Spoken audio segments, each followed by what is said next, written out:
Que diremos então? Continuaremos pecando para que a graça aumente? De maneira nenhuma. Nós que morremos para o pecado, como podemos continuar vivendo nele? Ou vocês não sabem que todos nós que fomos batizados em Cristo Jesus fomos batizados em sua morte? Portanto, fomos sepultados com ele na morte por meio do batismo, a fim de que assim, como Cristo ressuscitou dos mortos mediante a glória do Pai, também nós vivamos uma nova vida. Se dessa forma fomos unidos a ele na semelhança de sua morte, certamente o seremos também na semelhança da sua ressurreição.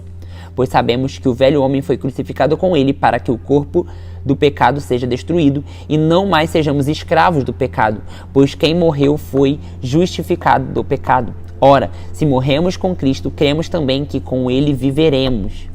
Pois sabemos que, tendo sido ressuscitado dos mortos, Jesus não pode morrer outra vez. A morte não tem mais domínio sobre ele, porque, morrendo, ele morreu para o pecado uma vez por todas, mas vivendo, vive para Deus.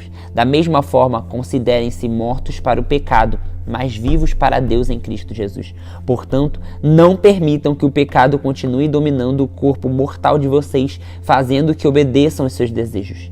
Não ofereçam os membros do corpo de vocês ao pecado como instrumento de injustiça. Antes, ofereçam-se a Deus como quem voltou da morte para a vida e ofereçam os membros do corpo de vocês a ele como um instrumento de justiça. Pois o pecado não os dominará, porque vocês não estão debaixo da lei, mas debaixo da graça. E então, vamos pecar porque não estamos debaixo da lei, mas debaixo da graça? De maneira nenhuma! Não sabem que, quando vocês se oferecem a alguém para lhes obedecer como escravos, tornam-se escravos daquele a quem obedecem? Escravos do pecado que leva à morte ou à obediência que leva à justiça? Mas, graças a Deus, porque, embora vocês tenham sido escravos do pecado, passaram a obedecer de coração a forma de ensino que lhes foi transmitida. Vocês foram libertados do pecado e tornaram-se escravos da justiça.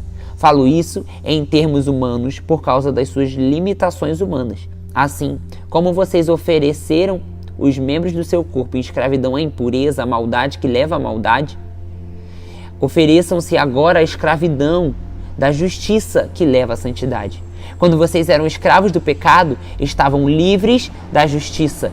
Que fruto colheram, então, das coisas das quais agora vocês se envergonham? O fim delas é a morte. Mas agora vocês foram libertados do pecado e se tornaram escravos de Deus. O fruto que colhem leva à santidade e o fim é a vida eterna. Pois o salário do pecado é a morte, mas o dom gratuito de Deus é a vida eterna em Cristo Jesus, o nosso Senhor.